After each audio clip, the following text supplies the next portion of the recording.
আজকে দেখাচ্ছি সবার প্রিয় এবং পছন্দের নান রুটি অসম্ভব মজার। আমরা এখানে 6 কাপ আটা নিয়েছি, আর আমরা এর মধ্যে দিয়ে দিচ্ছি স্বাদ মতো লবণ, আর এখানে 2 চামচ চিনি, আর এখানে আধা চামচ বেকিং পাউডার, আর 2 চামচ ইস্ট।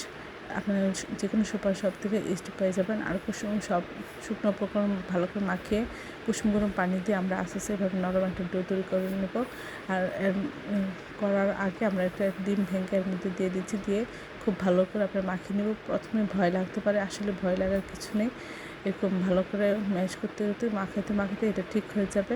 প্রথমে বেশি নরম লাগবে, তারপর আস্তে আস্তে ঠিক হয়ে যাবে।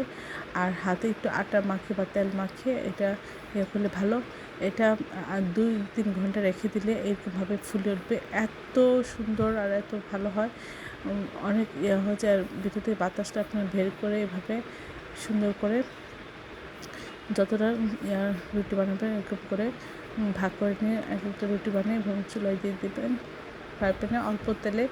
এটা এত সুন্দর করে ফুলে ওঠে আর এত ভালো লাগে, নরম সফট তুলতুলে হয়, এত খেতে অসাধারণ হয়েছিল যে বলার বাইরে। আসলে তারপর আর দোকান থেকে বা রেস্টুরেন্ট থেকে কিনে এনে খাওয়ারও ইচ্ছা আর জাগেনি। অসম্ভব মজার হয়েছিল। আশা করি এই রেসিপিটা আপনারা একবার হলেও ট্রাই করবেন। সবাই আমার চ্যানেলটি লাইক এবং শেয়ার দেবেন, সাবস্ক্রাইব করবেন এবং প্রিয়জনকে বেশি বেশি করে শেয়ার দেবেন। এভাবে যদি আপনারা একবার যদি বানানো শিখে যান, তাহলে আপনারা দোকান থেকে কিনে খেতে চাইবেন না। আমার চ্যানেলে সব রকম রান্নার রেসিপি রয়েছে, আশা করি দেখবেন।